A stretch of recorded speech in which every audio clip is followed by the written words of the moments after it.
have never been so busy and so fulfilled in my entire life.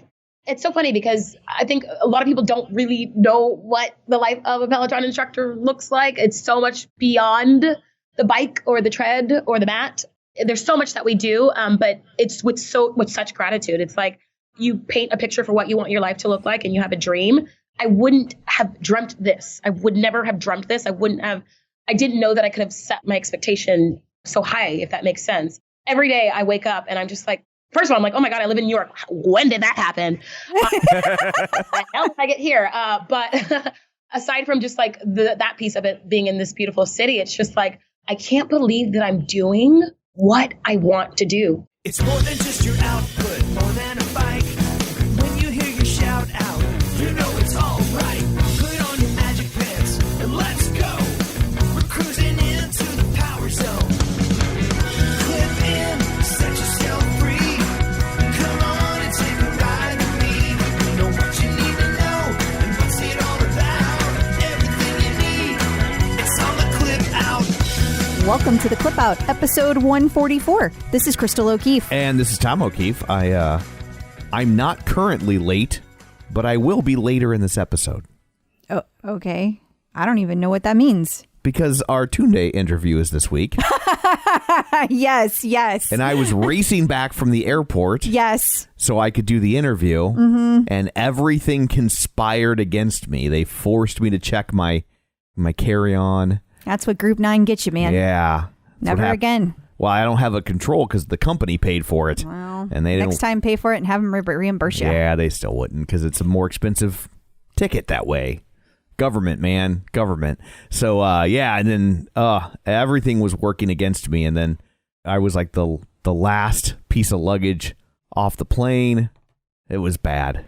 Awful. It was, yes. And you have to deal with me doing the introductions instead of Tom. So sorry about that. You have that to look forward to. That'll be interesting to see. Yikes. So what else do they have to look forward to? It's a busy week. We are going to talk Flywheel. It's really all I care about right now.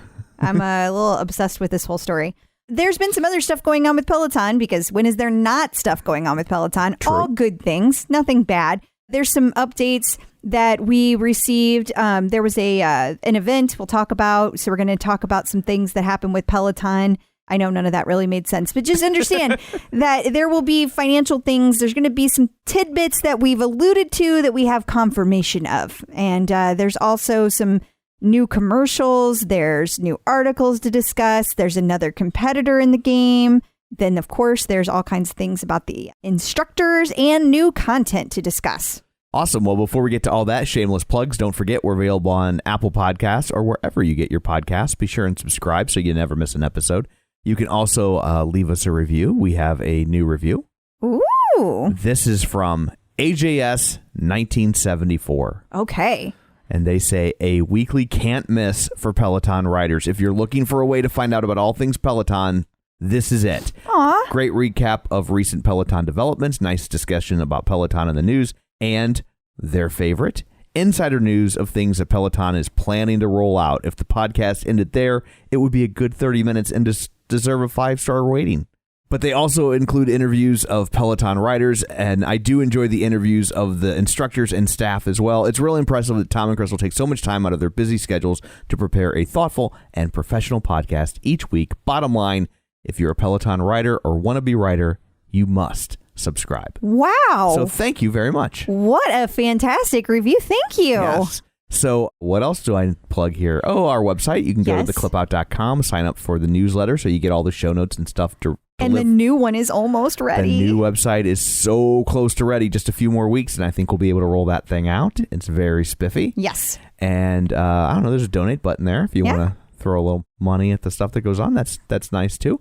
And yeah. Oh, our Facebook page, facebook.com/theclipout. Like the page, join the group. There's all that. Let's dig in, shall we? Yes.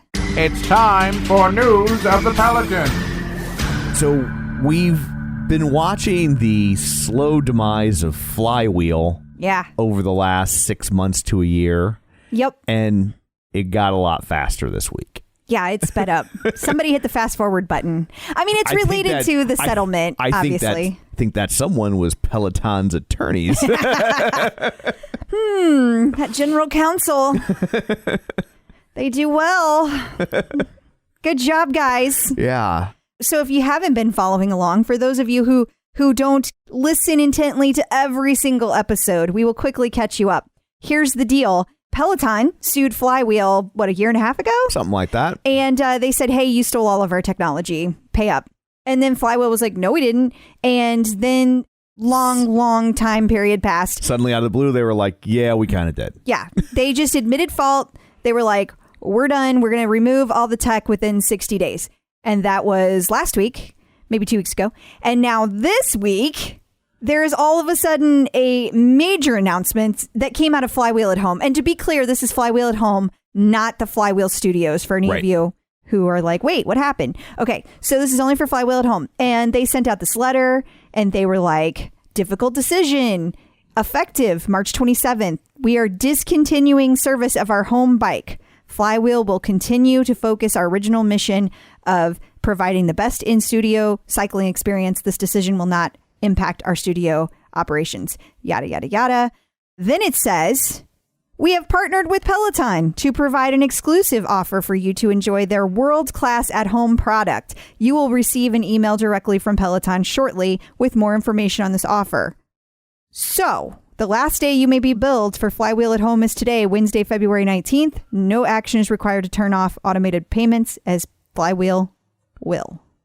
So that's interesting. Yeah. So that was pretty much like, whoa, what does this mean? And then all their catalog content goes away on March 27th. Yeah. It's just gone. Yeah. But if you have a Flywheel-At-Home bike, you're in luck. Because this deal they brokered with Peloton, and that's in quotes, because obviously this was all part of the settlement. One would think. I mean, okay, here's how I know. It says the world-class Peloton at-home product.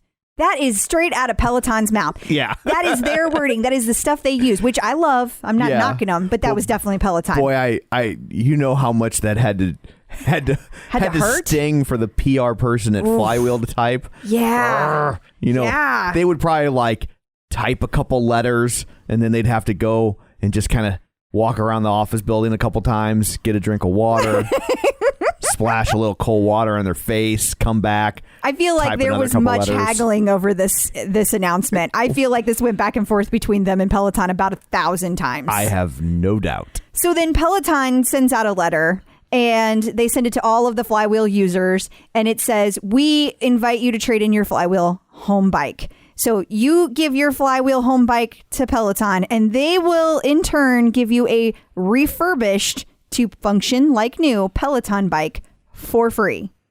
I mean, you are in luck if you are a Flywheel user. Yeah, that's a good deal. That's stunning. Covered for a year. You do have to pay the same $40 fees the rest of us do. Oh, sure. But you get a free freaking bike. But you were presumably paying a comparable fee to Flywheel-At-Home, right? Right. So that should be a wash. Yes. So you get a Peloton bike and then you get way better content. And that's subjective. I mean, it's true, but it's subjective. And but you also get, I'm sure you have to get way more content. Well, yeah, because they were offering bike content. Now everybody has access to yoga and weightlifting. I was just going running. I was just going bike to bike in my head. So, but yeah, you're right. Well, but yes, and even if you were just going bike to bike, you're still right. Because there's, there were just way more classes. Yeah. And I mean, this is a stunning turn of events for a lot of reasons. One, as somebody pointed out to me today, which I think was completely accurate. Wow, Peloton scored their entire marketing list. Yeah, it's essentially like a hostile merger. It is. Like, to where it's, because I mean, I can't imagine there's going to be very many Flywheel people that are going to say no to this deal. I mean, you already spent money on a bike. You might as well swap it out and see if you like it. Well, the interesting thing is that some people in the Flywheel community think that the Flywheel bike is better.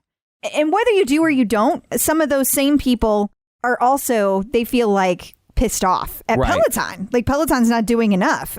Like, whatever. What more would they want? I don't know. You're swapping out for a bike.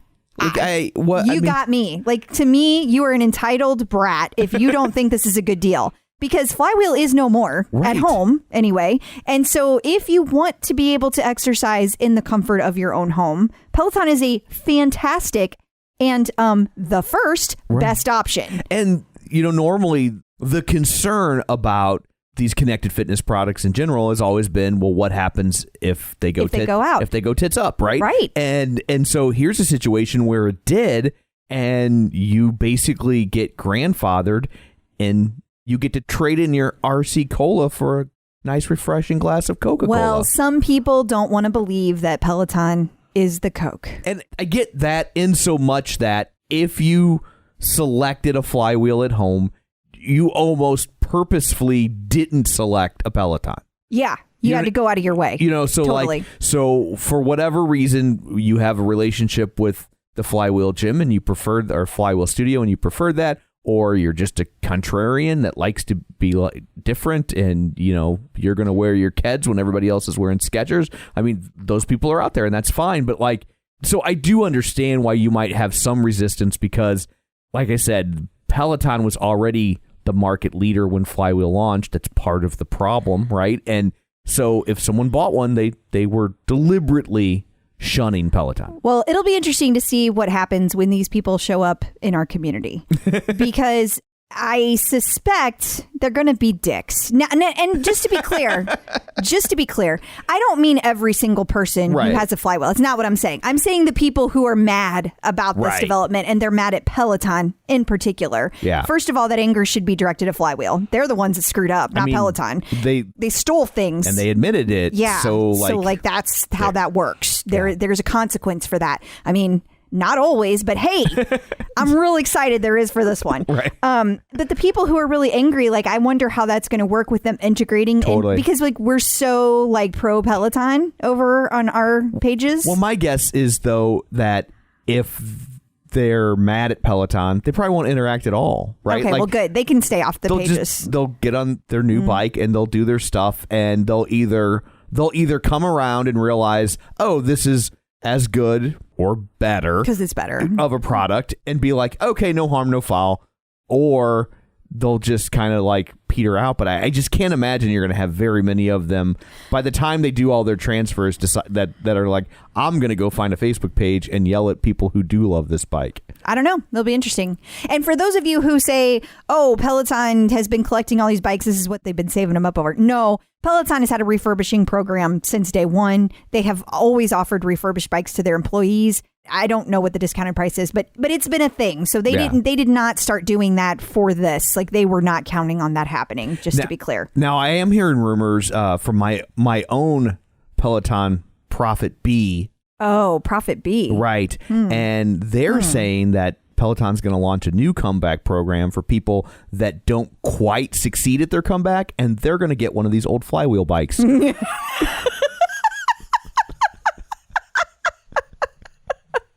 A runner-up comeback. Right, yeah. Like people, oh, sorry. I'm picturing people who really didn't have that bad of a time, right. But they still submitted one. Yeah. And then they were like, oh, well, you haven't really struggled. So here.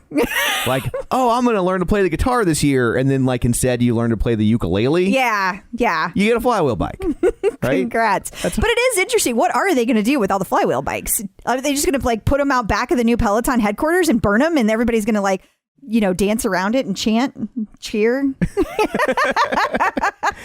Too hardcore? No? Yeah, I don't know. You're probably gonna see kids in underdeveloped countries riding Flywheel bikes while wearing Peloton gear, Super Bowl, San Francisco 49ers Super Bowl merchandise. I'm really curious though. What are they going to do with it? Yeah. I can't wait to find that out. So I'm sure they will find some sort of I have no way doubt. to recycle as best they can. But yeah. Well, they'll probably take the tech off that was never theirs to begin with and use it. But yeah, it's fascinating. I don't know that I've ever seen a situation like this. I don't know, but it reminds me of some asshole on the highway passes you and then they brake check you because you flipped them off and or they're just a dick in general. They tried to get over last second and they never should have been getting over. Or they didn't use their signal. One of those asshole moves where you're always just where are the cops? And the cops appear out of nowhere and pull them over. That's what I feel like just happened. And I'm like, watch out, Echelon. You are next. You are next. And I can't freaking wait because they deserve it. Like Flywheel, hey, they've been around for a long time. They never should have done this. They suck, whatever. But like Echelon, no. I got a special place of hate for Echelon. I've noticed. Yeah, everybody has. Sorry, guys. You got to see me when I get going at work. People are like, this isn't getting going? No. I can vouch for that. It's not. That was me holding back because we have an Echelon thing to talk about in a few minutes. She's going to pace herself. Yeah. Got to work into it. She learned that from Maddie.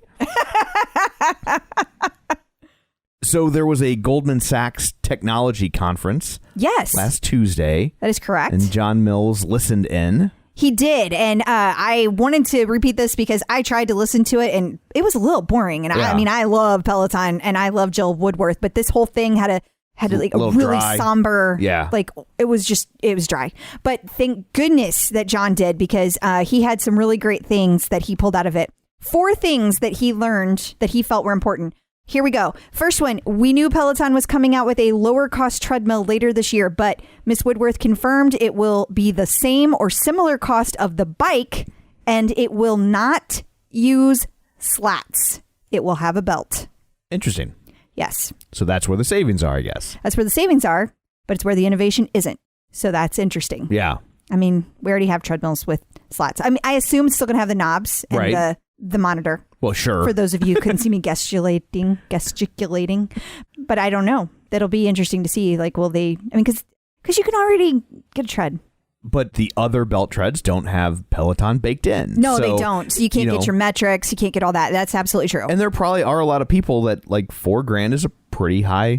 It is. bar. I mean, $4,000 is a lot of money. I don't mean like it's not a lot of money because it absolutely is a lot of money. But man, those slats, guys, those slats are. I don't know if they're $2,000 worth. I don't know, but I love them. I bet you a lot of people, especially if they haven't bought a treadmill in the past, don't fully understand the difference and why that's important. And so all they see is $4,000. So here's an entry point, and if they get it and they use it a lot, maybe in 2-3 years, they upgrade. That's a good point. Okay. Well, that was number 1. And then you can trade in that for the Flywheel-At-Home product. Somehow I don't think they're doing that again. You think they've learned their lesson? I think. Okay. I hope. Next, we have Peloton is not only looking to open the Hudson Yard studio next month, they're expecting to open the Covent Garden studio in London later this year or early next year. So I think we already knew that, but that's a verification. Right. Like, definitely. That's more of a time frame for the London. They haven't really penned that down. It's been like it's coming soon. So that's the first time we've heard later this year, early next year. Then we knew the Hudson Yard studio would have 4 studios under one roof, but Miss Woodworth also confirmed the Covent Garden studio will have 3 studios under one roof. So Miss Woodworth indicated that now having 7 studios under 2 roofs, they expect to be able to increase, this is the drum roll moment, from 950 classes per month to over 1,400. Wow, that is stunning. I'm curious, since Flywheel's top of mind at the moment, how many classes they had total. Yeah, probably neither of those things. I know, I'm honestly thinking, I bet you they're going to produce more classes in a month than Flywheel-At-Home had in its entirety. But that's just guessing. It is just guessing. But those are great things to know. So thank you, John Mills, for listening to that and reporting out on the on your awesome Run, Lift, Live group. Because if you hadn't, I would not have seen it. And I love passing this stuff along for everybody. People were having some trouble with their metrics this week. Yeah, this is a weird one. I'm seeing this all over the place. But the interesting thing is it has not been officially called a bug by Peloton. But people are riding along and running. This has been riding and running. Okay. And all of a sudden their numbers reset to 0. Now, typically when that happens to a person, the cable has come loose on the back of their monitor. Everything resets to 0 and they just go and jiggle the monitor cable and it works again. Okay. But this is happening across the board and then it comes back and everything's fine. It's not about the cable. So I don't know what's up with that. Interesting. But I haven't seen anything come out from Peloton official. If I missed it, I apologize, but I have not seen it. It is definitely a glitch that is happening to a lot of people, though. You're not crazy if that happened to you. Interesting. Well, if it is officially classified a bug, since the numbers are resetting to 0, I think Peloton should call this the Tom bug. 0 rides. Right, because it's going. You get to ride like Tom did. Right. Except they're actually putting the work in, Tom. So that's not comforting. But the numbers are the same. The numbers are the same. Tom virus, something like that. I like that. Okay. There is a new Peloton commercial out.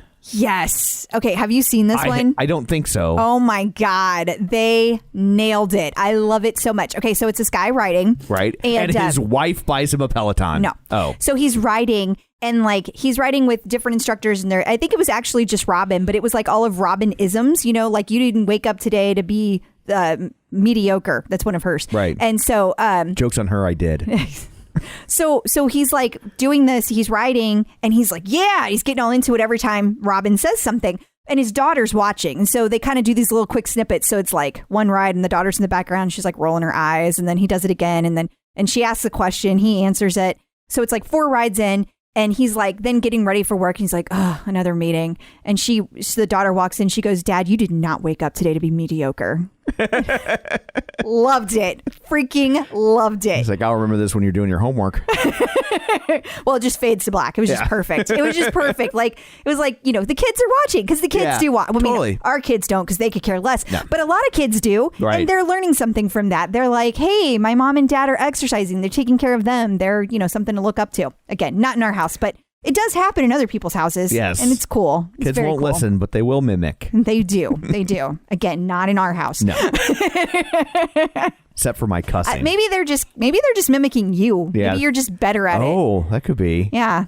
Who knew? I'm a role model. That's sad. I work way harder at it. You do. So moving right along. There was an interesting article in Canada. Yeah. About Echelon. Yes. We're getting to Echelon. Yes. Yeah. So get this, guys. Okay. So everybody knows. Put on your protective eyewear. She's going to start talking about Echelon. But here's the thing. There was this guy and he was riding and his pedal broke off. Like it completely sheared off. And when it sheared off, it left a very jagged edge on the end of it, causing a deep gash in his leg, which he posted in this article. No thanks. It's graphic. And it required 10 stitches. It was not small. It was not small at all. This dude tries and tries and tries to get hold of Echelon. Not one flipping response. Not one. For weeks. And I heard just yesterday that apparently they have said that they're working on it now. Like that was their official response yesterday. But it took weeks for them to do that. And only because it showed up on a news article and got crazy. Right. So, yeah. And I have heard this before from people who have bought from Echelon, guys, that whenever you call up their customer support, nothing. Like they don't respond. So for any of you who are ever like, oh my God, Peloton's customer support didn't solve my problem the first time I called, they still rock compared to most companies out there. And Echelon, they suck so bad. And they have to suck because what are they going to tell these people? What are they going to tell them? This is what you should do to fix it. They don't have anything to fix it. Their products are crappy. They don't have anybody working on it. They will send you a refurbished Flywheel-At-Home bike. No, because it doesn't look just like Peloton's.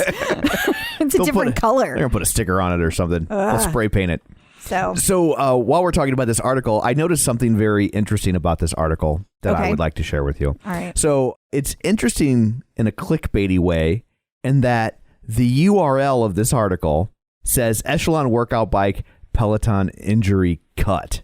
The article never mentions Peloton, right? But the URL does for their SEO purposes. I would also like to point out that the people at the CBC should probably have a talking to with their SEO guy because in his attempt to clickbait off the Peloton brand, he misspelled Peloton. Yeah, he did the classic P-E-L-E. Come on, dude.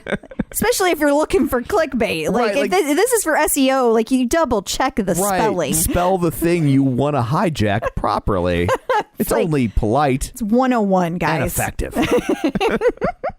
So people, I guess it's still a magazine. Yes. Right? Yes. People magazine had an article about Peloton this week. It did, and it kind of talked about the fact that like Peloton got in a bunch of trouble for having that video that shall not be spoken about commercial. Gotcha. And then it started talking about like what exactly Peloton is. And then they finally get to the good stuff, which is members talking about why it's more than worth the cost. And you have Amy Weiland, who is one of the Peloton users, 56-year-old vice president at a software company in Florida, saying it's the best investment she ever made. She said that there's no better investment than being able to have something that can take care of your health.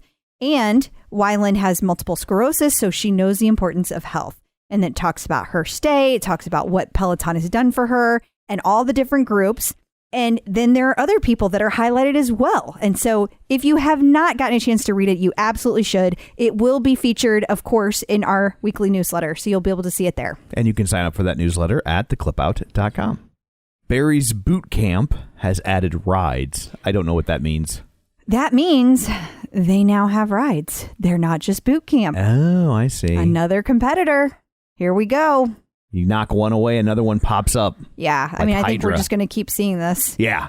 Everybody. Now the big thing is everybody's adding as much content as possible. So Right. like whatever Peloton does, they just copy. Right. So yeah. they're all playing catch up. They are.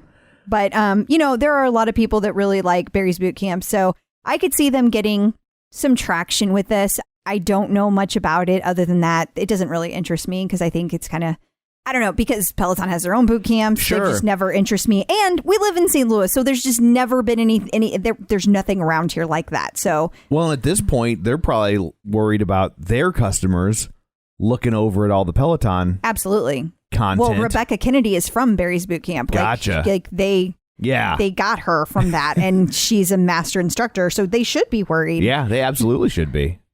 And USA Today has an article about Peloton. It's interesting that like when we first started doing this, the articles were like fitness underscore Yeah. for you dot biz. And now it's like USA Today, people.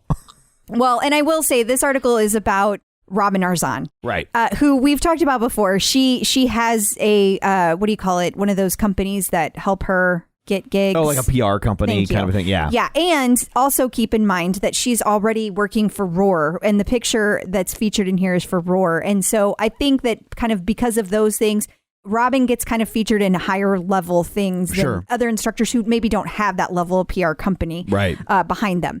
But this article, if you have not read or you don't know Robin Arzon's backstory, you absolutely need to read this because she started off as an attorney. And then she had a major, major scare in her life that totally changed everything. And she was like, life is too short. I'm going to go do what I want to do.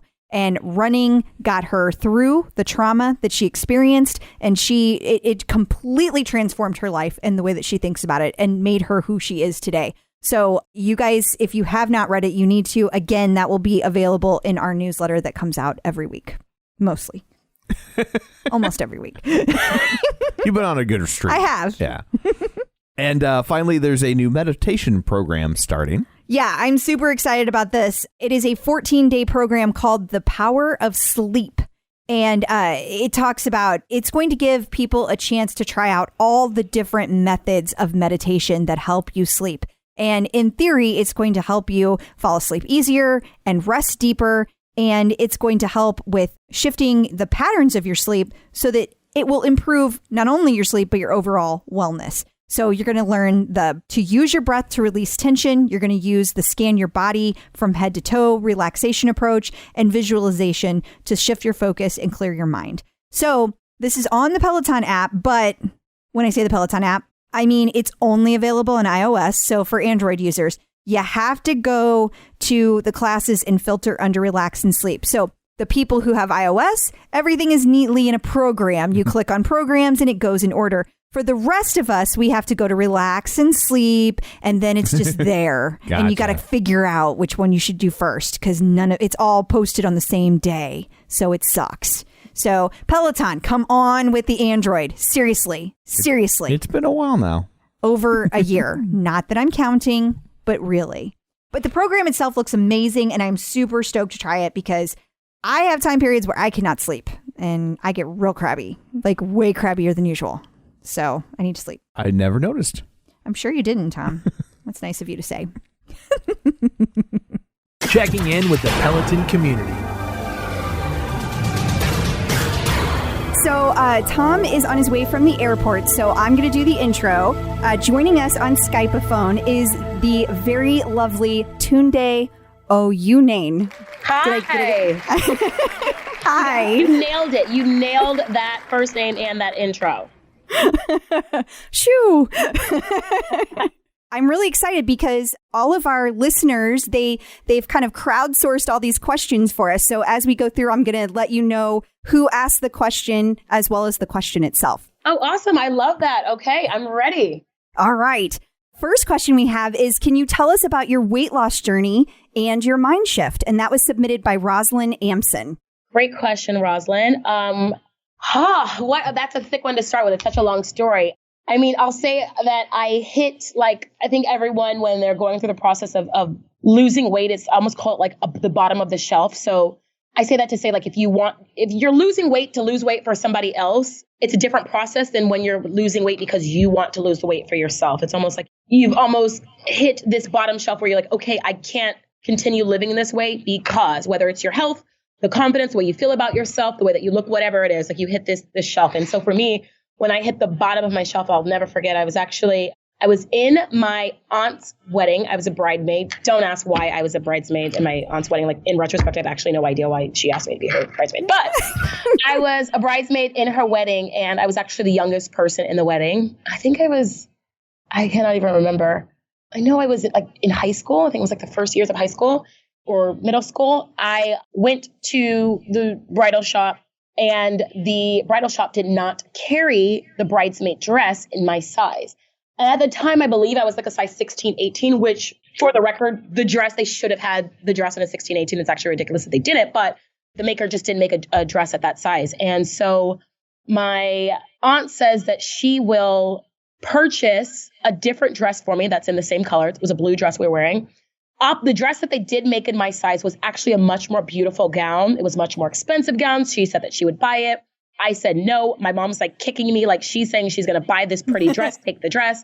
And my concern was everybody's going to know that I'm in a different dress because they're going to know that I'm the big one that couldn't fit in the other dress. And so it was just like, and my mother had never, my family, like my brothers made fun of me and teased me like big brothers do. But my mother and father always made me feel like I was the most beautiful girl on the planet. And so my mother had never acknowledged that I had weight to lose. And so I was in the dressing room trying on this dress that was the prettier dress, the more expensive dress. And I'm trying it on and I just like fall into my mother's lap in the dressing room and I just start crying. And I said, I'm tired of this. And she said, if this is how you feel, then you're going to have to make a change. And that moment was for me, her acknowledging that she saw the weight too. She saw it. So the fact that she saw it wasn't just these people that were, not that she saw it and was by any imagination mean to me at all, but she finally acknowledged that I had weight to lose. And so for me, that was just like a moment where it was like, oh my God, wow. Okay. I need to do something. And so, I joined a local gym. I walked every day to the gym. I had no car, wasn't old enough to drive. So I walked every day, like 2 miles to the gym. I'd work out 30 minutes to an hour or so, and then I'd walk home. I'll never forget. It was a popular big box chain, and they had like these group exercise classes. And I didn't know how you became part of the group exercise classes. For all I knew, you had to pay an additional fee to do the classes. That's what I told myself, at least. And here I am, like pretty much no money, fighting to find a way to pay the $50 membership that I was paying a month. And so I had told myself, I can't do those classes because I won't be able to afford it. So one day after going to the gym for maybe 3 months or so, I mustered up the strength and the courage to walk over to one of the folks that worked at the counter at the gym and ask them or inquire about the classes, like how much do I pay? How do I get to be a part of that? And then they told me it was free. And when I found out it was free, it was almost like admitting to myself that it wasn't about the money.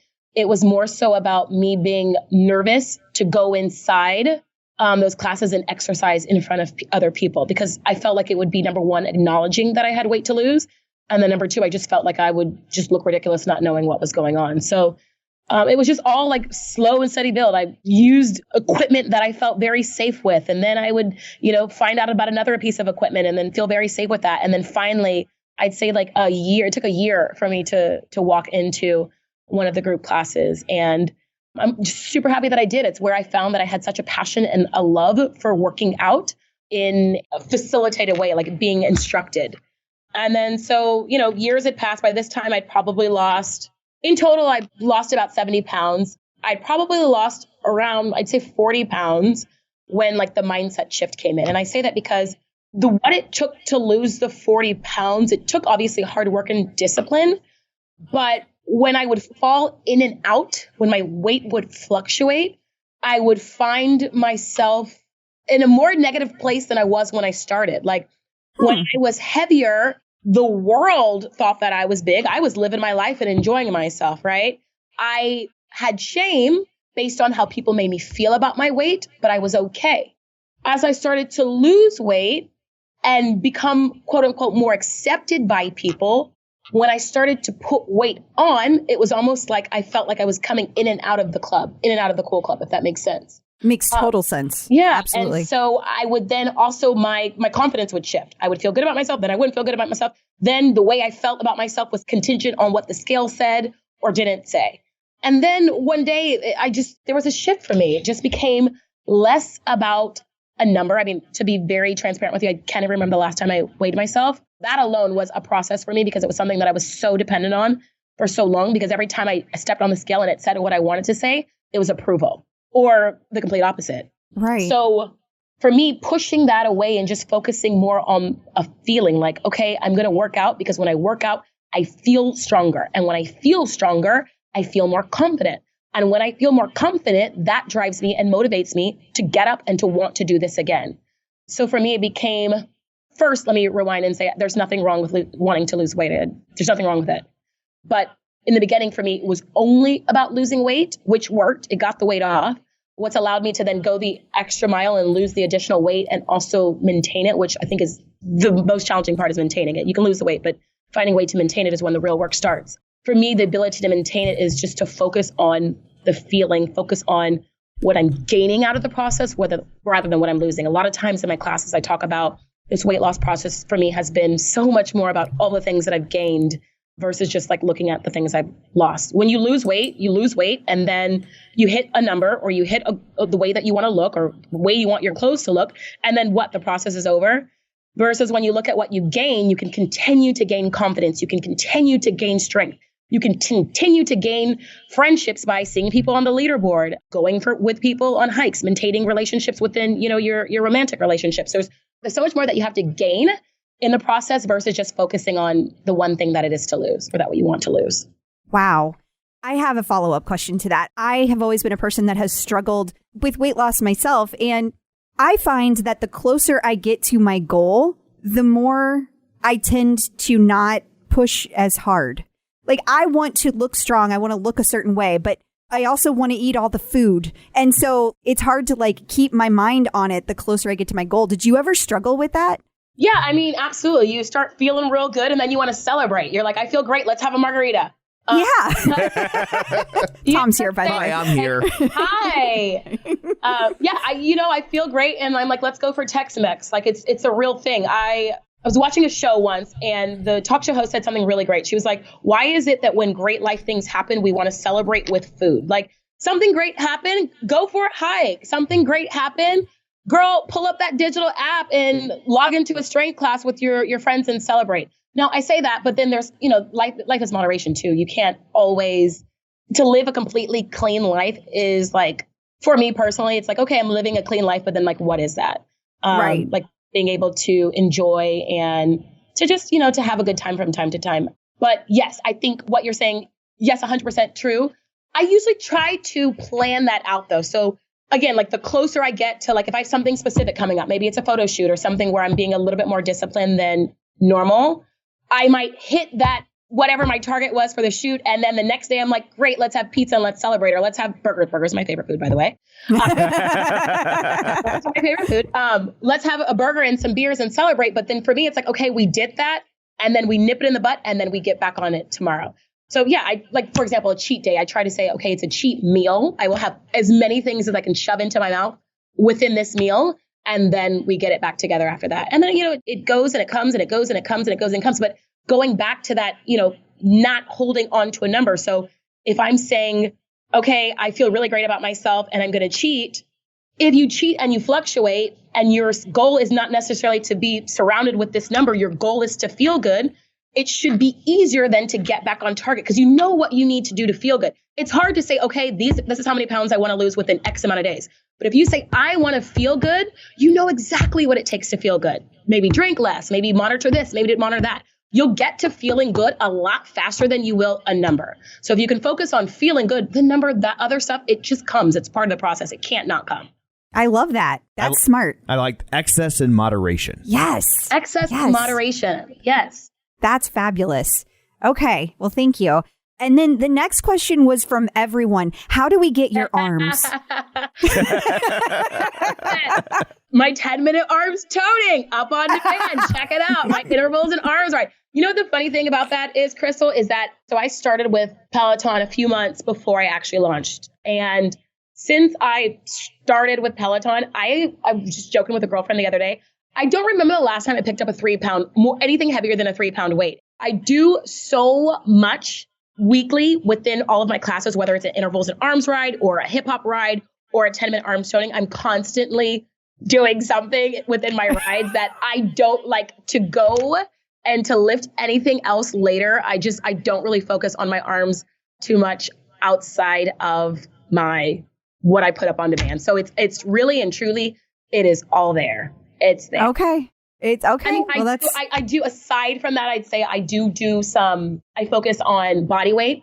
So things like planks, things like push-ups and downward dog for shoulders, specifically triceps.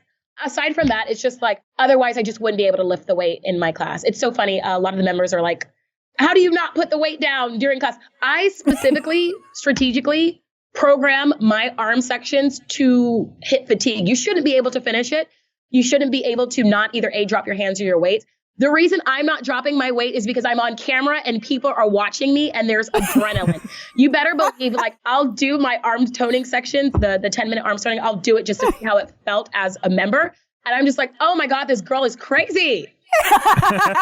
Well, mission accomplished. I mean, I'm on adrenaline just from the cameras being on and the energy in the room. Aside from that, you better believe I'd be dropping those weights too. So if you're dropping them and you're listening, you are doing the right thing. You are really winning. What is it? The movie White Man Can't Jump. I think she says, and when she's on Jeopardy, she's like, winning is really losing and losing is really winning. I don't remember the quote, but yes, it's that. Okay. Hi. So this one is from Emily Crane Becker, and she asks if you do your own makeup before live rides. Okay, this is such a funny question. Emily, you said? Yes. Yes. Thank you, Emily. It's a funny question because I think a lot of people have the perception that we have a hair and makeup team that gets us ready before class. We don't. We all do our own hair and makeup. I think we do a lot of posting as we're getting ready. And those are actually our like mic techs and room techs. These are people that are managing making sure that everything is fluid in terms of the way that the efficiency of the way that the class is running. So a lot of times when you see people in a post in our stories or whatnot when we're getting ready, that's what they're actually doing. But no, even if we did, I've done makeup for 15 years. If we did have a makeup artist, I would just tell her to enjoy a very long lunch break. My turn, because I'm so hands-on with that piece of it. But no, we all do our own hair, makeup, wardrobe, all of it. So I have a follow-up question, which is probably weird coming from a guy, but she's like, oh dear. No, Cody asked me every question that you can probably already ask. So she's Cody like, I'm asked calling me it. beauty tips. You would like today. He was watching me put my lipstick on, and I do not even want to get into how many things I put on my lip to get it the color that I want it to look. And he was just fascinated. He was like, so anyways, go for it. You're not going to go for it. I'm like, at some point, I'm like, she doesn't even need us. So, do you have to do anything special with your makeup because you're presumably going to be sweating and stuff? Yeah, I do like to use products that, like, for example, foundation. I like to use things that are longer wearing or perhaps things that are waterproof. I'll stay away from using powders because it tends to kind of cake up more. I'll use creamier products. I know, for example, some of the girls, they'll go a little bit darker in their foundation just so that they don't look too blown out by the camera.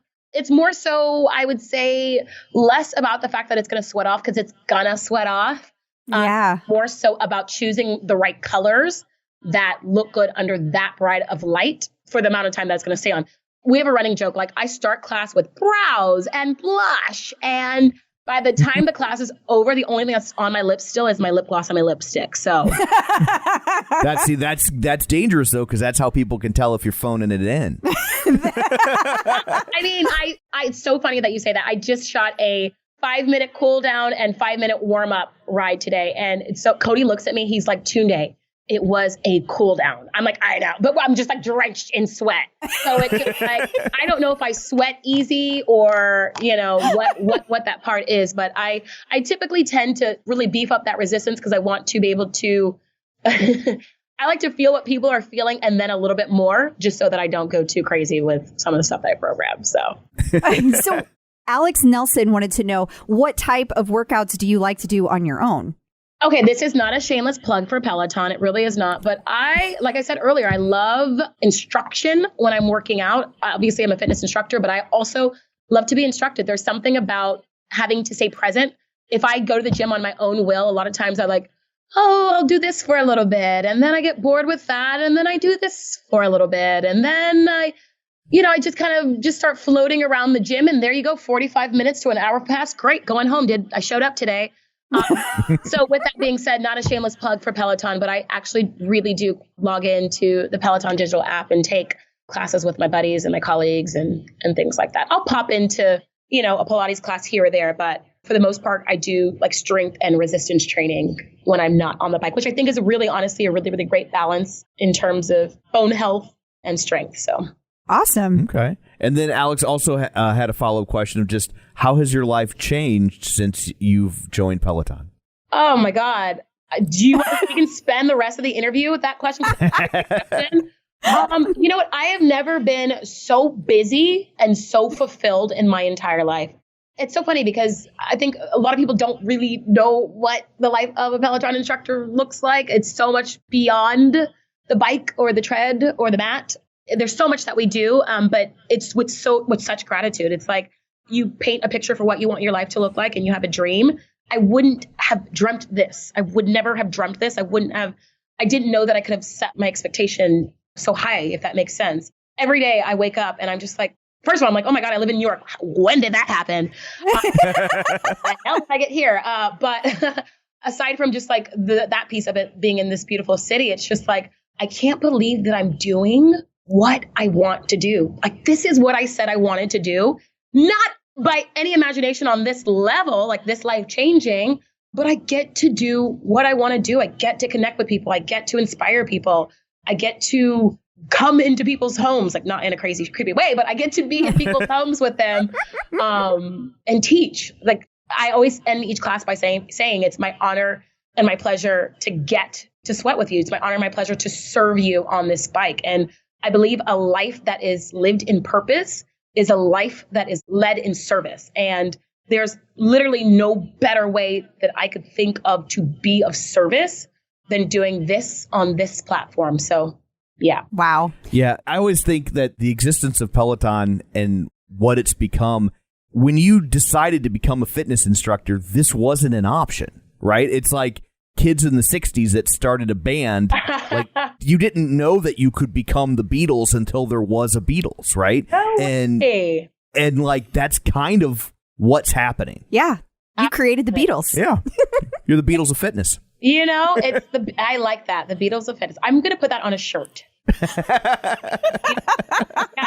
It wasn't even like, it's like nothing I could have dreamt. You dream to do what you want to do. You do your, whatever you feel like your gift is, hopefully get paid for it. And, but you don't dream. This dream didn't exist. I didn't even know to dream for this, and it just. Yeah, it's kind of like when chefs started becoming stars. You know what I mean? Like, those people didn't become chefs thinking, I'll be famous. Oh, my God. Absolutely. You're so right. Exactly. It's exactly that. It's Iron Chef. This is Iron Chef. Yeah. Yes, it is. And those worlds kind of merged because you know why chefs became stars? Alice Cooper's manager. What? Yeah. For real. He was the guy that was like, chefs should be famous and made it happen. But anyway. I was like, we only have her for an hour, so we'll have to tell that story another time. Okay, so Marianne Howard would like to know, You obviously had your fireside chat at Brooklyn Museum last weekend. Yeah. Yeah. And I wish that I lived in New York City. I was so jealous I could not be there. But how did that come about? And what was it like? And what was your favorite part? Man, it's like, take me back. Full transparency, I am still floating on a cloud. It was such an experience. I had the great honor, seems like too small of a word to use, of sitting down with Common and having a conversation around mental health and wellness. And he was so incredibly transparent and vulnerable. In his most recent book, he talks a lot about his experience with mental health. It's just some of the experiences and things that drove him to seek therapy. And I mean, I obviously, with listening to his music and seeing that work that he's done as an activist and author, I know that he is so fully present in who he is. But I would have never imagined that he was as candid and transparent and vulnerable as he was. I say this, I feel like I left, and I can speak for many people, we left feeling like better humans coming out of it, just feeling so much more connected with self. Wow. I when I say like I'm still on cloud 9 from it, it's just like, you know, when you close your eyes and you try to remember all the things that happened because you just want to stay in it and relive it. I'm like, it was a week ago now, and I'm just like, what? I'm trying to remember. I'm trying to hold on to this experience because it was such an incredible experience. It looked really cool. Lots of our friends posted pictures of it. Like John Mills posted pictures, and Love the Calvin. Yes, and Calvin Harris posted pictures, and it looked really cool. So it was a beautiful event. That's awesome. So our next question, and I hope I'm saying this right, is from Priya Banerjee. Fingers crossed. And I know you touched on this a little bit, but just curious as to what your diet is like day to day. Yeah, great question. I've been the person that did no sugar, no carbs, no alcohol, no whatever else are bad things, just like all the things, right? And it works. It works. But in terms of like, for me, I should state, like for me, in terms of maintaining it, it just like what I love food. I love food, and it requires a lot of food to get me full. So much so my old boss, she was always like, Tunde, are you sure you don't have tapeworm? Like, why does it take so much to get full? Like I'm always a person like on a date, like where the server brings out the food and they give the man like the whatever and they give me the salad. I'm like, nope, that one's mine. With that being said, I think life is all about moderation. Like in my home, everything in my refrigerator is healthy. Healthy meaning like I pack my refrigerator with greens and fruits, and I do Ezekiel bread, brown rice. If you cut me open, cauliflower, my rice might pour out. So I have healthy things at home. When I am out, I'll try to drink water before I go out, like drink more water just so that I'm not as hungry. Like I try to not like go out starving, but again, it depends on the occasion. Like if the purpose of what we're doing is to like gorge and eat as much as we can, it's different. I try to eat really, really good things first. And then whatever room is left, like if I'm going out to eat, with the room that's left, I'll eat like whatever else it was. So I'll say my thing is, I joke a lot because Kendall, that girl, God bless Kendall. Kendall and I are very close. Kendall is like, she has my dream. Like, you know, when you always have the friend that orders the best thing on the menu, the thing that you wanted to get, but you just know you shouldn't. Kendall always orders like that thing that I wanted. Now, here's the difference between Kendall and I. I finish my food and then my friend's food. So I tend to get healthier things because I know I eat a lot. Whereas Kendall will order like a pasta and then have like 5 or 6 bites of it and just be like, oh my God, I'm so stuffed. So that's where she I'm like, girlfriend, I might be full, but I paid for it. Or I'm like, I'm not full until the plate is clean and until I clean your plate as well. So I will try to, it's moderation. That's my answer. Moderation, moderation, moderation. I just have to point this out. You know that they have multiple things that are on the menu, right? There's not just one of each back there. Like you could both order it. Oh, the same thing? Yeah. Oh, well, I lie to myself and I'm like, oh, I'll get the, burger lettuce wrap. And then she'll get like the pasta. And then I eat my burger lettuce wrap, and then I finish her leftover pasta. So I go in with an expectation, and then I end up. I will say for someone who is like, how do I go out and out to eat and stick to my plan?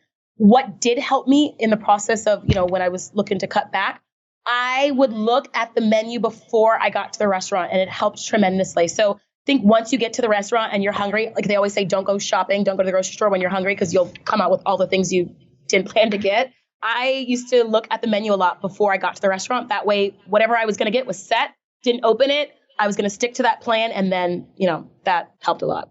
That's good advice. I really like the don't open the menu after you already decided.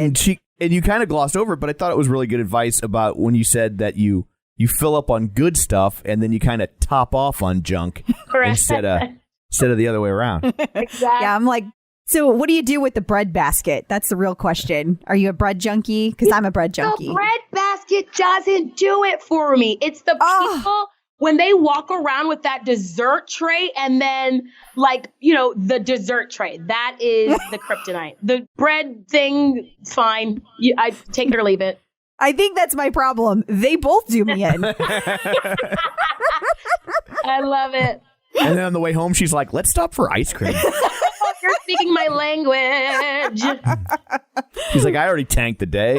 Exactly. Your favorite ice cream? Oh, we have a frozen custard chain here called Andy's.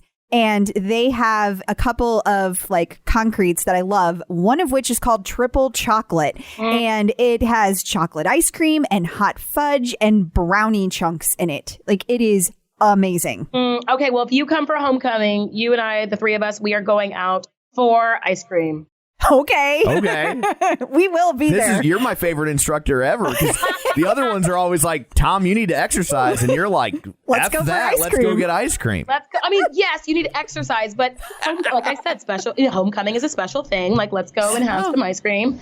I promise you, I will kick our butts in a 45-minute class and then we'll go. Okay, that's a fair exchange. So, Tom, you will exercise to have the ice cream. No, I'll be taking her other advice. I'll be looking at the menu for the ice cream place so I can make my decision before I get there. There you go. See? It's sticking. Yeah. I love it. Okay, so next up from Lena Bruce Tangoy, she would like to know what hobbies you participate in during your spare time. Okay, I have no spare time, but if I did, no, you know what? I am a future author. I say that with confidence because one day I will write a book. I'm putting that out there. With that being said, I really love reading, and I'm always embarrassed to say this, but I love reading self-help books. I think they should be called self-empowerment books because it's help is such a negative connotation, but I love self-help books. So I like to do that because I feel like it puts me in a better space. I love dancing, particularly salsa dancing. Love, love, love, love, love. I am known for holding it down on the dance floor at our company parties, which are, by the way. What else do I like to do? I like to enjoy some wine with my girlfriends. How about that? That's a good one. That's a good one. It makes sense that you would like self-help books, but now I'm wondering about my own love of true crime. Yeah. I'm like, what do I have going on in there? What are some of your favorite self-help books that you've liked the most? Oh, Brene Brown, Daring Greatly. I've never read one of her books, but I see her quotes. You haven't lived. I have seen some of her quotes, and they are good. They are really good. That is the top of my list. Brene Brown, Daring Greatly. She also has a book on shame, which is phenomenal. Eckhart Tolle, New Earth is fantastic. I just read Common's book, actually, Let Love Have the Last Word, which is not necessarily a self-help book. It's more of a memoir on love. But I think he's just so deep that it kind of comes across like a little self-helpy, if that you feel better after, if that makes sense. Absolutely. Yeah, Those are some good ones on top of my list right now. Okay. Awesome. Those are great. Thank you for the recommendations. Gina Mitchell has kind of a two-part question. How did you first become aware of Peloton? How or when? And how did you end up at Peloton? I mean, I feel like at this point, you'd have to be living literally under a rock to not know what Peloton is, whether you've done it, tried it, or not, because it's just so everywhere, right? Definitely. I don't know. This is a guess. I'm sure I probably saw a commercial, I'm sure. I remember when I first heard about the idea of there was this bike and then you worked out at home. I thought it was more, I didn't understand the idea that it was live. I thought you were just just kind of like you see Billy Blanks has a Tybo video, but you take the same Tybo, 1 of 5 tapes every day. I thought that like rinse, wash, and repeat, take the same class. And then as the company grew, I began to understand it for more so for what it was. I was actually here in New York on a business trip, and I took like still not necessarily completely understanding what Peloton was. I took Robin's class a few years ago. I didn't know what I was in for. That woman, I left there just like take the class aspect out of it, which was an incredible class. Take that out. I like was so consumed with how unapologetically herself she was. Like what I took most from the class, and again, it was a great workout, but what my biggest takeaway was like, damn, this girl is just who she is. She is exactly who she wants to be and doesn't say sorry for it. So she just like really caught my eye, and you know, I left there doing like research about this company. What is it? Found out about her incredible story and just got really inspired from there. And so did that just naturally bring you to Peloton then to work there? I mean, no, it was a little bit like I said before, it was not even. So fast forward, I've now started working out, started realizing that I love working out, started saying, okay, I have interest in teaching and giving back. But I would have at this point, even when I started like teaching in the world of cycling and teaching cycling, this was just like too big of something to dream for. Like, okay, somebody says, I want to be a singer. And then you say, oh, it's like your friend saying, I want to be Beyonce. Like, okay, girl, and like, let's start with some singing lessons and then we'll go from there. So like, that's what Peloton was for me. It was just like something that just doesn't happen to people. I mean, there's I can't even think of how many of us there are now with the expansion of UK. I think there's 31 instructors total, but it's like, you know, who dreams for that? Okay. Yeah. I mean, that's my answer. Did I see myself doing this? No. But did people see themselves like landing on the moon either? No. No. Did Obama know he was going to be president? No. So Corinne Hernandez wants to know where you grew up and if you have any siblings, and are they also into fitness? Ha ha ha. Good question. My brothers would like to say, well, one of them specifically, he's so funny. My brothers were like star athletes growing up. Like I was always Tony and Tosin's little sister. Like my brothers were a bit older than me. And, you know, when you have a sibling that's in sports and then the next generation comes in, like when they left high school, I came in and all the coaches were super excited. They're like, oh my God, another Oyeneyin. And I was like, nope, I'm in choir. Like don't have a coordination to save my life. So I was just like such a disappointment to all the coaches in that aspect. But no, I have 2 brothers. I have 3 brothers. One of them passed away at a very young age. He was 19. But my 2 brothers that are living, one of them actually, he just lost over 100 and something pounds. Partly due to the Peloton. Yep. So he's just found his way back into fitness. I said he was a football athlete in high school, but he's found his way back. And then the other brother, he does what he does. He does what he wants to do. Like I said earlier, when you're taking weight out of it, taking weight loss outside of it, like when you want to be active, you have to choose to do it. Nobody can tell you. And he keeps saying, he's like, I'm almost ready. I'm like, bro, just take my class and support. Take my class one time. So when he does finally take my class, I'll be sure to give you guys an update and let you know. But aside from that, no, they're not in fitness aside from my oldest brother, what he does on a daily basis. So does your brother who lost the weight with Peloton, does he take your classes or somebody else's? You better believe it. And I actually have access to his app. So I do see when I was on vacation, he took other people's classes. And I don't know why it brings me so much joy. It just like makes me so happy. I'm like, who'd you take? And why'd you take that specific class? And he did not take my classes at first because he thought that it was too hard. And then I explained to him, I'm not going to actually come through the bike. The cadence and resistance numbers I call are a guide. I say that in every class, season and taste. So it was just really, it was funny to like hear that and get that feedback because I'm like, you're my brother. But yeah, so now he actually, my phone actually alerts me when he takes a ride. So after he takes a ride, it gives me so much joy. I just feel so connected. I mean, he lives in Texas. I'm here in New York. And to know that we're still connected on a daily basis is really exciting. My niece and nephews think that I am, the equivalent of like a Rihanna or Miley Cyrus, or they just think that I'm so cool. They sometimes they just turn the bike on, and this is like not a joke. They turn the bike on just to listen to me talk. They're not watching the screen. They're playing, but they'll just have Auntie Tunde on in the background. And that, I don't know why it makes me so happy, but I just think it's so cool. It is cool. It is. Cool. It really is. It really is. I have friends text me all the time and they say, oh, my boss or my so-and-so took your class. And I'm like, oh, they were there? And they're like, no, they live in Michigan. I'm like, oh my God, yes, that's right. Okay, people home. I forget. Oh, you're so funny.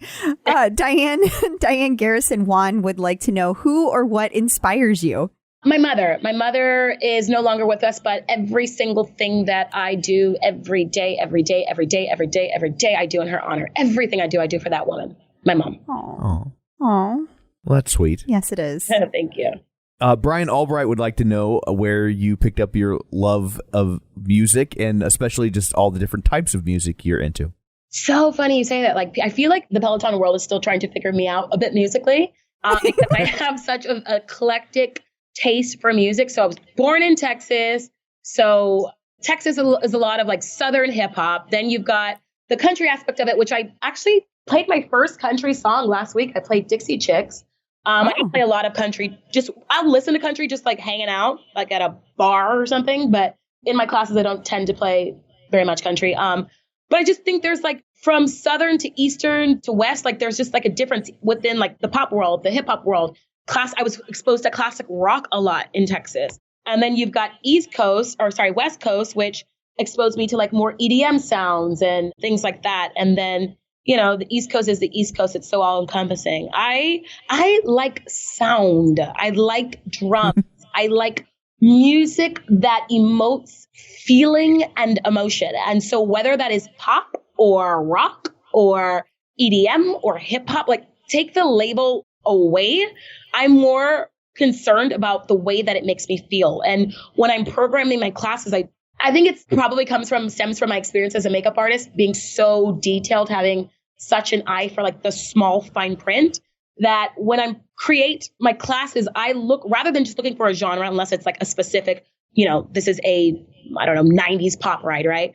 If it's not, and honestly, truly, with whether it is musically driven or not, I look for songs that will push you through whatever it is, or I look for music that will build you to get through whatever specific push it is that we're doing. Sometimes, even if it's a recovery, I'll choose a recovery track that has adrenaline to it to amp you up for the thing that's about to come. Or perhaps I know there's a specific story that I want to tell. With my low impact rides, I tend to get, I told you I like self-help books. So with my low impact rides, that side of Tunde comes out a little bit more, the side of Tunde that wants to write and to encourage people through words. That lends itself to like a little bit more storytelling, just because it's not as intense. So in those rides, I'll specifically program music that requires you to feel. So again, I take the genre out of it and I just look for a feeling. Wow. Okay. That's great. Yeah. Melissa Monroe Naughton would like you to tell us about your experience on Deal or No Deal. Okay, so Deal or No Deal. It's such a long story. In a nutshell, I was working at a makeup counter. This is years ago, 2007 or 8. I know the show didn't air to 2009. It was a very long audition process. But funny thing, I never like auditioned to be, I shouldn't say audition process, very long, just like waiting for your turn to actually go on the show. I never auditioned for the show. They actually found me. I was at a makeup counter. I just tend to have a lot of energy, so naturally. You don't say. Notice that? That's how I've always been. But I was just, just energetic that day, maybe particularly energetic. And there was a girl I was helping find a concealer, and she said, "You have a lot of energy," and just told her about how I loved my job so much. And I just started working for the company I was working for at the time. And she's super excited. And mind you, rewind, I had just moved to LA. And my mother told me to be careful because people were going to promise me things to try to get things out of me. I was 21, I think, at the time. And she was just, being a very protective and cautious mother, as she should have been. Yeah. So long story short, these people tell me that it's two people. They say that we are from Deal or No Deal. We would love for it to have you come in and, shoot a tape and potentially be on the show. And so at first we're thinking, me and my girlfriends at the counter, we're thinking that they want me to be one of the suitcase models. And then they're like, no, we would like for you to come and try to win a lot of money. And we just, of course, all flipped out. And so I wrote down my number because I'm thinking about what my mother said. My mother said, don't trust these people. So I write down a fake number. 30 minutes later, these people are still at the counter and they're still talking to us. And my gut says, you can trust these people. So I said, you know what? Can I see that again? I think I want to make sure my handwriting was legible. So Smart. I scratch out the fake number and then write my real number. And then long story short, I went on the show. I won a car and a lot of money. Fun fact, it was actually the second car that I'd won in my life. I won a Ford on the show, a Ford Flex. And a couple of years before that, I'd actually won in high school a Ford Focus. So wait. How did you win the car? How did you win the car in high school? They basically do this thing I'm sure they do it everywhere, but in Texas, they did this thing. I can't remember what it's called. But basically, they bring all the kids together so that people don't go off and like do drugs and drink, basically, at the end of graduation, on graduation day. Like a lock-in. We call it a lock-in. Like a lock-in. It was called, like a lock-in. So between 4 schools, they'll do like a raffle, and one person from that ISD, from that school district, wins a car every year. And so they did a lottery. I won to represent my school. And then there were 4 of us there from all the other schools in the district. And then it was like a kind of like a gambling game. So you had to pull a number. The number that you pulled would designate which order you would go in to pull a key. Whoever's key turned the car on would win. Oh, I was the last person to pull a number, but I happened to pull number 1. And so I go in, I turn the key, the car starts, and I was just like, I mean, you can imagine winning a car. It was just like the most wow, experience. And oh my gosh. Later, and then it happens again. And it was just like when I won the car on Deal or No Deal, Howie was like, have you ever bought a car in your life? So really crazy. Wow. That's funny. Monica Lane would like to know your favorite brand of makeup that holds up during rides. Number one, it's so difficult to choose a favorite brand. It kind of depends on am I riding or going out, whatnot. To me, it's more so about just each individual's lifestyle, their type of skin they have, and the way they want their skin to look. So I obviously have a very active lifestyle. I have oily skin, and I want my makeup to look natural, but I want it to wear all day. So I typically tend to choose products that are oil-free, long-wearing, waterproof. On the bike, I tend to go with things that are more matte finish in terms of foundation, just because before I get through my intro, I'm sweating bullets. So I'm up there talking and I start sweating. So I hope it's nerves or what part of it is, but I tend to sweat a lot. Sean Tinling wants to know if you've met Al Roker, since apparently he talks about you quite a bit on the show. Uncle Al. No, I wish he was my uncle. No, we've never met. He's just incredible. I know that he just had hip surgery or hip replacement surgery. And so he's back in the saddle, pun intended. And he's been taking a lot of my low impact rides, which has been incredible. I think a couple weeks ago, 2 or 3 weeks ago, he actually rode with us live. So it was really cool. He posted about it afterwards and then talked about it on the show. And I can speak on behalf of Peloton by saying which is really great to have him as part of the Peloton community, and how cool to be able to say we all just rode with Al Roker. So it's very cool. Yeah. Very cool. So who mentored you in your life that helped you develop such confidence and pride in yourself? And that is from Christine Hanna. Great question, Christine. I would say my mother and then my best friends. And confidence to me is not something that you have and then you just have. It's in and out and comes in waves. I would say there are days that I'm confident and days that I'm less confident. But to get even more granular than that, it's there are moments that I'm confident and then I will fall out of the confidence, and then I pick up the phone and I call one of my best friends, who my best friends are like family, and they have to talk me back into it. I'm like, oh my God, you're right. Yes. I called my best friend before I went into that interview with Common, and I FaceTimed her, and she picks up the phone. She knew exactly why I was calling. I don't even have to say hello. She knew what was about to happen, and she knew I was calling for a pep talk. And she just, when you have those friends who build you up and just say everything that you needed to hear, I think it's just so important to surround yourself with people like that. I've always, whether I was 3 or now 34, I've always just been blessed with really good people around me. And I always say a true best friend is somebody that says we. When do we interview? Oh, we got the job. When your win, they take as their win, and their win is your win. Your loss is their loss, vice versa. to me, those are the type of people to have around you, because those are the people that are always going to root for you to win, but also like be the first people to put you in check and tell you when you're wrong and then tell you how to make it right. And then, to put that little boost of confidence in you when they find you slipping. So the answer to the question is having really good people around me, my best friends, and then knowing like, it's not always that way. Like I would hate to put out that image or that expectation that I'm always confident. I am a very confident person, but it comes and then it pops out and then I have to like pick it back up again. So Todd Kowalski would like to know, what is the biggest challenge you overcame as a kid and or adult? Ooh, that one's thick. So I struggled with my weight a lot when I was younger. I didn't have a lot of people that looked like me growing up. Like I went to a predominantly white school. I was the darkest person at my school. Just hadn't seen people that looked like me. I will never forget, I was actually watching TV one day. And so I, just had this complex of why do I look so different from everyone? And the funny side of that now is that's actually why I'm so confident. It's where I feel like my beauty stems from. I think I am beautiful because my skin is dark.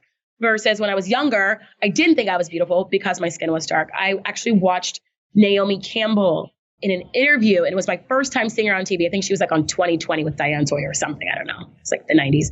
I see her come on TV and I looked at my mom, who my mother had very light skin.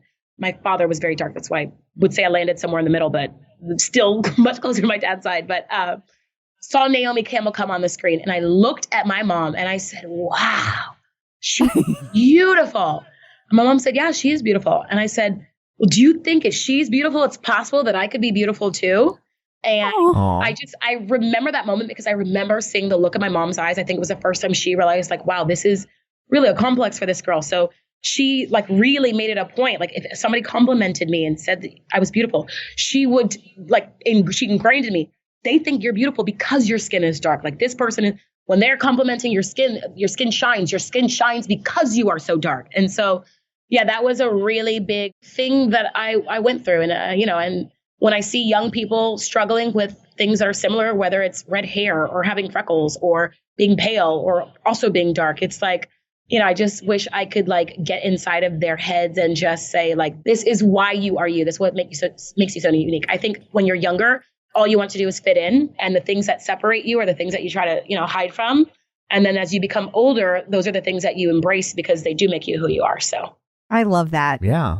And I can't imagine, as beautiful as you are, that you ever questioned that, because you are gorgeous. Thank you so much. Thank you. I knew I was beautiful at home, and then I left the home, and then I didn't know. I just didn't, because I didn't see anybody like me. I didn't hear it. It was one of those things where I was like, oh, you're saying that because you have to say that because you're my parent. Sure. So yeah, I get that. Yeah. I get that. Yeah, kids are always dismissive of what their parents think. Absolutely. Right? And rightfully so. No. Yeah. Children. What is kind of the job, right? Like, I get it. Yeah. Like, Yeah. So I guess on the heels of that, Sally Hilger would like to know what life lesson has taken you the longest to learn. To be patient with myself, to be forgiving with myself.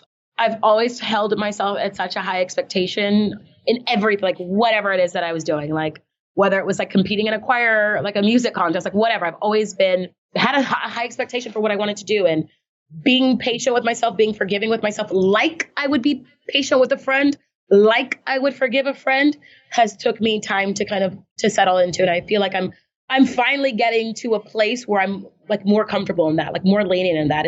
I think even like in the job that I do, when you're in front of thousands of humans at any given point of time, it's very easy to walk away from a situation or a scenario and be very critical of yourself. So it's just about just knowing there's no such thing as perfect. Nothing's ever going to be perfect. And the only thing that I can do is put my best foot forward. And if I mess up or make a mistake in life or in work or in things, the only thing I can do is the next time that same opportunity presents itself is to do better and to not beat myself up for what was. Wonderful advice. Yes, absolutely. So we're almost at the end of our hour, so we don't want to go over and take up too much of your time. So we'll end with one last question. This is from Brittany Jewell, and she just asked, what's your best training advice? I love this question. My best training advice is do something that you love to do. You can do anything for X amount of time or X amount of days, but if it's training is something that you want to do consistently and you're doing it for the long haul, you have to enjoy doing it. Because if you're setting this expectation of, oh, I want to get stronger, or, oh, I want to lose weight. Once that happens, once you hit the goal, then there's nothing that commits you to then continuing to do it. But if it's something that you actually love doing, then you show up for it because you have the love and the passion for that something, that sport. Maybe it's the fact that you get to do it with a group of people and you love that bonding from doing it with a group of friends. Maybe you could like doing it for so many different reasons, but you got to find something you like to do. Again, I promise you, I'm not plugging Peloton, but that's what I love so much about what we offer at Peloton is that there's so many different modalities. So whether you like cycling, running, strength training, boot camp, yoga, everyone can come and everyone's invited to the party. So if you don't like cycling, don't force yourself to fall in love with it. Find something that you love to do. Try running. If you love to do it, you will continue to come back for it for the love of it. And that love of it will keep you doing it, hopefully forever. That's so true. I've never felt that way at exercise before Peloton. And I've been doing it for 3 years now, and I love it. Right. I mean, we've all done that. We've all been in that class or something because you had a friend that said, hey, it worked for them. And then you're doing it, but you dread driving there. You dread. Oh my God. But and then there's this point where you find something that you love to do and you're mad. You're pissed that you didn't get to do it. You're trying to leave work early. You're calling in sick. You tell your girlfriends that you're going to be late to dinner because you really want to do that thing. Find that thing and then hold on to it. It's great advice. Absolutely. Well, thank you so much for taking time out of your schedule to join us. We really appreciate it. Yes, it's been wonderful. Thank you, thank you, thank you. Thank you, Tom. Thank you, Crystal. Thank you both so much. It was my absolute honor and pleasure, honestly, to sit here with you guys and have this conversation. I'm really, really happy that you guys wanted to sit down and chat. So thank you. And you'll have to come back when your book is out. Yes. Well, we'll have to get ice cream before then, but yes, we'll sit down and we'll do a book chat. Hopefully here Hang on soon. I think I got it figured out. Write a book about ice cream. It would be 2 pages. It would just be a picture of me surrounded by ice cream, just my face. I think that's a great cover of a book. It sounds I'm saying. A dream, honestly. But we are going to take you up on the ice cream date at homecoming. Absolutely. Just so you know. Sounds great. Oh, all right. Well, you have a great weekend. Thank you again for doing this. Thank you. Nice to meet you guys. Have a great weekend. You too. You too. Bye-bye. Well, I guess that brings this episode to a close. What, pray tell, do you have in store for people next week? Okay, we have a very, very special guest, Panos Papadiamantis. I hope that I said that correctly. And he works for a company called Pnoe, and it's spelled Pnoe. Now, for those of you who are interested in heart rate training in particular, you are going to want to tune in. Or for any of you who are interested in VO2 max tests, you need to tune in. This is an amazing technology.